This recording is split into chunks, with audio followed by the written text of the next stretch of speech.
చంద్రబాబు గారు సీఎం అనుకుంటున్నారా? Next time Jagan గారు సీఎం? పక్క సిబిఎన్. ఎందుకంటే వినీడే క్యాపిటల్, వినీడే డెవలప్మెంట్, వినీడే కరెక్ట్ పాలన కావాలండి. సైకో పాలన వద్దు మనకి. మనకు కరెక్ట్ పాలన కావాలండి. గవర్నెన్స్ కరెక్ట్ గా ఉండాలి. ప్రభుత్వ ఉద్యోగ కరెక్ట్ గా పనిచేయాలి. ప్రతి ఒక్కరు చంద్రబాబు నాయుడు గారు వస్తే ప్రతి ఒక్కళ్ళు ఒళ్ళు దగ్గర పెట్టుకుని పనిచేస్తారు. ఈ చిన్న క్లర్క్ కాడ నుంచి హై లెవెల్ కలెక్టర్ దాకా ప్రతి ఒక్కళ్ళు పనిచేస్తారు క్లియర్ గా చంద్రబాబు నాయుడు గారు వస్తే. జగన్ ఎలా కాదు, ఓటుకి మనీ ఇతను ఇండైరెక్ట్ గా స్కీమ్స్ ద్వారా ఇస్తున్నాడు, కానీ అది కరెక్ట్ కాదు. చంద్రబాబు నాయుడు గారు వస్తే కరెక్ట్ రూలింగ్ ఉంటుంది.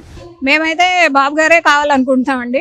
ఎందుకు అంటే జగన్ గారు నేను అవి చేస్తా ఇవి చేస్తా అని అన్ని తప్పుడు హామీలన్నీ ఇచ్చి ముఖ్యమంత్రిగా అయ్యారు.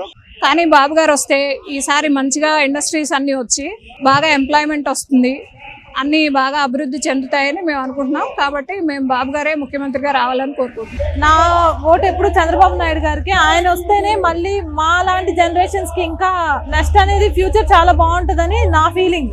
మన ఆంధ్రప్రదేశ్ మొత్తం ఏదన్నా జరిగిందంటే అభివృద్ధి రూపంలో ఏదన్నా ఉంటే అంతకు ముందు గవర్నమెంట్ ఉన్న చంద్రబాబు గారి హయాంలోనే 25,000 కోట్లతో సిసి రోడ్లు గాని తార్ రోడ్ల రూపంలో గాని ఏదైనా సరే జరిగిందంటే అది ఓన్లీ చంద్రబాబు గారు టీడీపీ గవర్నమెంట్ హయాంలోనే జరిగిందని చెప్తున్నాను. రాష్ట్రంలో మొత్తం ఎక్కడ చదువుకున్న వాళ్ళకి ఉద్యోగాలు లేవు, తాగే వాళ్ళకి క్వాలిటీ మద్యం లేదు, పని చేసే వాళ్ళకి పని లేదు, sand mafia, liquor mafia, mining mafia, రాష్ట్రం మొత్తం అంతా మాఫియా మాఫియా మాఫియా. ఆఖరికి భూములు కొనుక్కున్న వాళ్ళు సొంత భూమి నాది అని చెప్పుకునే అవకాశమే లేదు.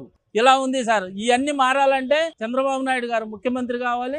తెలుగుదేశం పార్టీలో జరిగిన అభివృద్ధి అయితే మాత్రం ఎక్కడా జరగలేదు. ఎందుకంటే చూసాం అప్పుడు మాకు సిమెంట్ రోడ్లు కానీ అన్ని తెలుగుదేశం పార్టీ హయాంలోనే ప్రతి సందుకి గొంతుకి కూడా వచ్చినాయండి. చంద్రబాబు నాయుడు 100% గెలవాలండి. రాష్ట్రం డెవలప్మెంట్ కావాలన్నా ఏ డెవలప్మెంట్ కోసం ఏ ఊరు పడినా రోడ్డు కానీ మంచి అయినా ఆరోగ్యశ్రీ కానీ మనకు రాజధాని కావాలన్నా చంద్రబాబు నాయుడు కావాలి. అంటే టీడీపీ గెలవాలా, చంద్రబాబు నాయుడు గారు గెలిస్తేనే ఆ అభివృద్ధి. అడ్మినిస్ట్రేటివ్ డిపార్ట్మెంట్ లో చంద్రబాబు నాయుడు గారు ఉంటేనే అందరికీ హ్యాపీగా ఉంటుంది, అందరికీ జాబులు వస్తాయి. అలా ఉంటేనే. జై చంద్రబాబు.